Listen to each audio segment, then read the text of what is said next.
Assalamualaikum warahmatullahi wabarakatuh. Perkenalkan, sebelumnya saya Nala Hifni Zahra dengan NIM 2403010200516 akan presentasi terkait kasus kebocoran minyak Pertamina di Balikpapan dan bagaimana perspektifnya terhadap komunikasi organisasi. Kasus kebocoran minyak Pertamina di Teluk Balikpapan pada tahun 2018 menjadi salah satu peristiwa yang menyita perhatian publik. Kebocoran ini disebabkan oleh pipa bawah laut yang pecah, mengakibatkan tumpahan minyak mencemari wilayah laut.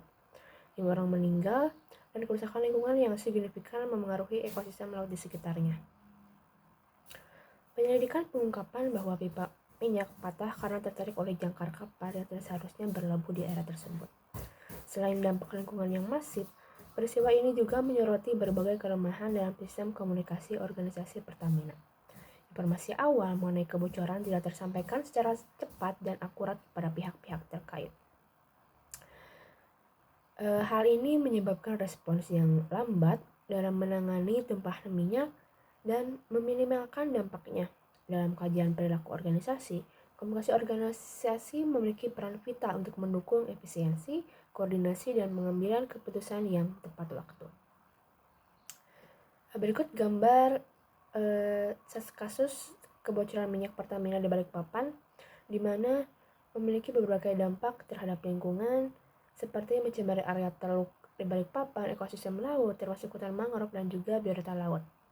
Lalu yang kedua, kesehatan dan masyarakat. 5 orang tewas akibat ledakan dan kebakaran yang dipicu oleh tumpahan minyak, mengalami gangguan pernapasan akibat asap dan juga bau minyak. Yang ketiga, terhadap ekonomi dan sosial, aktivitas perikanan dan pariwisata terganggu. Nelayan dan komunitas pesisir mengalami penurunan pendapatan. Sebelumnya, saya akan menjelaskan apa sih definisi dan konsep dasar komunikasi organisasi. Komunikasi organisasi adalah proses pertukaran informasi, ide, dan pemahaman antara individu atau kelompok.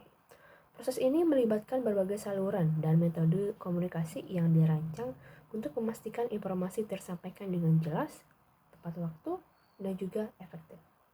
Dalam kasus kebocoran minyak ini, komunikasi yang buruk antara Departemen Internal Pertamina dengan pihak eksternal, seperti otoritas pemerintah, masyarakat, dan media menjadi penyebab utama dari kurangnya koordinasi yang efektif. Teori dan model komunikasi organisasi. Yang pertama, teori linear menurut Shannon dan Weaver. Teori ini menggambarkan komunikasi sebagai proses satu arah, di mana pengirim mengirim pesan melalui saluran ke penerima. Kaitannya dengan Pertamina, di mana kegagalan Pertamina dalam menyampaikan informasi awal secara akurat mencerminkan adanya gangguan dalam saluran komunikasi, baik itu dalam bentuk afirmasi yang tidak lengkap. Noise ini menyebabkan pesan yang diterima publik menjadi tidak jelas, menimbulkan kebingungan dan ketidakpercayaan. Yang kedua, teori interaksional. Teori ini menekankan pentingnya komunikasi dua arah atau feedback. Dalam proses komunikasi, feedback memungkinkan pengirim dan penerima untuk saling memperbaiki pemahaman dan memastikan pesan yang disampaikan sesuai dengan maksud awal. Kaitannya dengan Pertamina, di mana kurangnya komunikasi dua arah antara manajemen Pertamina dan pemangku kepentingan eksternal, di mana hal ini menyebabkan keterlambatan dalam respons terhadap situasi krisis. Yang terakhir, ada teori sistem. Teori ini memandang komunikasi dalam organisasi sebagai bagian dari sistem yang saling terhubung. Setiap elemen memiliki peran penting dan kegagalan pada salah satu elemen dapat berdampak pada keseluruhan sistem. Dalam kasus ini, kegagalan internal Pertamina, misalnya koordinasi yang buruk, kurangnya alur komunikasi, atau ketidaksiapan dalam menghadapi krisis berdampak pada seluruh sistem komunikasi organisasi. Akibatnya tidak hanya citra Pertamina saja yang terpengaruh, tapi juga kepercayaan publik terhadap institusi terkait. Lalu ada fungsi komunikasi dalam organisasi. Yang pertama, informasi. Fungsi informasi dalam komunikasi organisasi bertujuan untuk memastikan bahwa semua anggota organisasi memiliki akses kepada data, fakta, atau informasi yang relevan. Komunikasi ini membantu individu memahami tugas, tanggung jawab, dan tujuan organisasi secara jelas. Yang kedua ada koordinasi. Koordinasi adalah fungsi komunikasi yang memastikan semua bagian dalam organisasi bekerja sama, selaras, untuk mencapai tujuan bersama.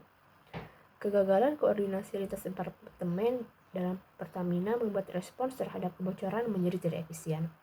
Yang ketiga adalah kontrol. Fungsi kontrol dalam komunikasi digunakan untuk memastikan bahwa perilaku, tindakan, dan kinerja individu atau kelompok sesuai dengan aturan, prosedur, dan standar organisasi. Di Pertamina, kurangnya pengawasan komunikasi menyebabkan misinformasi menyebar.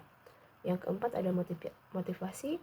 Fungsi motivasi bertujuan untuk mendorong dan menginspirasi anggota organisasi agar berkontribusi secara optimal.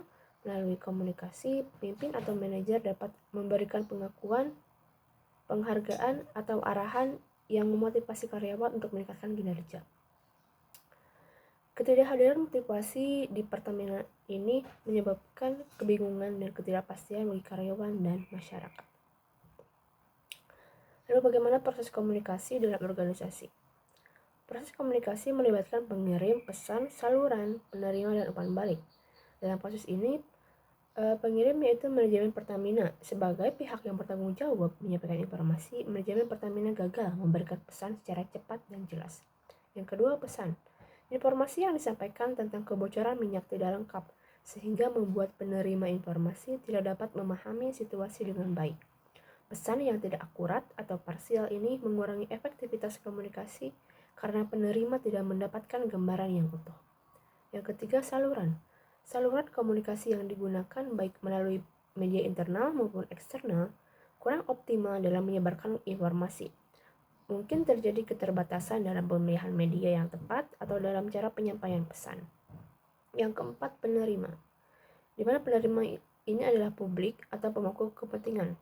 Karena pesan yang tidak jelas dan saluran komunikasi yang kurang efektif, penerima informasi tidak dapat memahami atau merespon situasi secara tepat. Hal ini mengakibatkan miskomunikasi atau bahkan ketidakpercayaan terhadap pengirim. Yang kelima, umpan balik. Tidak ada respon cepat dari pemangku kepentingan terhadap informasi yang disampaikan. Hal ini mungkin terjadi karena penerima merasa informasi yang diterima tidak memadai untuk memberikan tanggapan. Lalu, apa saja masalah komunikasi organisasi dalam kasus Pertamina ini? Yang pertama, komunikasi internal yang lemah. Salah satu masalah utama adalah miskomunikasi antara unit internal Pertamina. Dalam organisasi besar seperti Pertamina ini, koordinasi antar bagian merupakan tantangan yang signifikan. Ada keterlambatan informasi. Informasi awal mengenai kebocoran minyak tidak segera diteruskan dari lapangan ke tingkat manajemen yang lebih tinggi. Lalu ada kurangnya prosedur krisis yang jelas. Protokol untuk menangani situasi darurat seperti kebocoran minyak tampaknya belum diterapkan dengan baik, sehingga tim-tim yang terlibat dalam penanganan krisis bekerja secara tidak terkoordinasi. Kurangnya transparansi dalam komunikasi eksternal. Selain komunikasi internal, komunikasi eksternal juga menjadi titik lemah. Pertamina tidak segera memberikan informasi yang transparan kepada pemerintah daerah, masyarakat sekitar, dan media. Di mana kurangnya transparansi kepada masyarakat, ketidakjelasan informasi awal menimbulkan kebingungan di antara pemangku kepentingan dan memicu ketidakpercayaan terhadap perusahaan. Pertamina dianggap lambat dalam memberikan informasi kepada publik. Lalu ada ketidakefisienan dalam komunikasi dengan pemerintah daerah. Pihak berwenang setempat menyatakan bahwa mereka tidak menerima peringatan awal yang memadai dari Pertamina. Hal ini menghambat respon cepat dari pihak eksternal dan seharusnya dapat membantu minimalkan dampak. Yang ketiga, budaya organisasi yang birokratis. Masalah komunikasi dalam kasus ini juga terkait dengan budaya organisasi Pertamina yang dianggap birokratis, di mana budaya komunikasi reaktif. Kasus ini mencerminkan budaya komunikasi reaktif dalam organisasi, di mana tindakan lebih banyak dilakukan setelah krisis terjadi daripada mengantisipasinya. Lalu ada kurangnya empati organisasi. Respons awal Pertamina tidak menunjukkan kepekaan yang cukup terhadap dampak sosial dan lingkungan sehingga memperburuk citra perusahaan di mata publik. Lalu bagaimana solusi untuk mengatasi masalah komunikasi ini? Untuk mencegah terulangnya kasus serupa, Pertamina perlu melakukan perbaikan signifikan dalam sistem komunikasi organisasi. Yang pertama, meningkatkan sistem pelaporan, membuat sistem pelaporan yang lebih efisien dan terotomasi dapat membantu memastikan bahwa informasi kritis segera diteruskan ke pihak yang relevan. Di mana dengan melakukan beberapa cara seperti mengembangkan SOP untuk melaporkan dan menangani insiden kebocoran minyak, dan juga mewajibkan pelaporan insiden dalam waktu maksimal 1 jam kepada semua pemangku kepentingan internal dan eksternal. Yang kedua, pelatihan komunikasi untuk karyawan. Dengan melakukan pelatihan dan simulasi rutin, mengadakan pelatihan komunikasi ini secara berkala untuk semua karyawan, terutama tim manajerial dan operasional. Juga simulasi penanganan insiden darurat dengan melibatkan semua unit terkait, termasuk pemerintah lokal dan masyarakat. Yang ketiga, perubahan budaya organisasi Pertamina perlu mengadopsi budaya organisasi yang lebih responsif dan kolaboratif. Hal ini melibatkan pengurangan birokrasi yang tidak perlu, peningkatan fleksibilitas dalam pengambilan keputusan, dan pemberdayaan karyawan untuk bertindak cepat dalam situasi darurat. Yang keempat, strategi komunikasi krisis. Mengembangkan strategi komunikasi krisis yang komprehensif adalah jangka panjang. Strategi ini mencakup protokol untuk komunikasi dengan media, masyarakat, pihak berwenang, serta rencana untuk mengelola dampak reputasi perusahaan. Yang kelima, transparansi publik. Dengan menunjuk tim komunikasi krisis untuk memberikan informasi yang akurat dan cepat kepada media dan masyarakat. Dan juga membuka kanal komunikasi khusus seperti hotline atau portal daring untuk melaporkan perkembangan insiden. Yang keenam, memperkuat koordinasi dengan pemerintah dan lembaga terkait, seperti pemerintah daerah, BPBD, Badan Penanggulangan Bencana Daerah, dan organisasi lingkungan yang berkaitan untuk respons cepat. Kesimpulannya, kasus pembocoran minyak Pertamina di Balikpapan ini mengungkapkan kelemahan komunikasi organisasi, khususnya dalam penanganan krisis. Keterlambatan informasi awal, minimnya komunikasi dua arah dengan pemangku kepentingan, dan kurangnya koordinasi internal mencerminkan gangguan sistemik dalam alur komunikasi. Akibatnya, respons terhadap insiden menjadi lambat, kepercayaan publik terhadap Pertamina menurun. Kasus ini menekan pentingnya transparansi, kecepatan, dan kolaborasi dalam komunikasi organisasi, terutama dalam situasi krisis. Sekian presentasi dari saya. Mohon maaf bila ada kesalahan. Wassalamualaikum warahmatullahi wabarakatuh.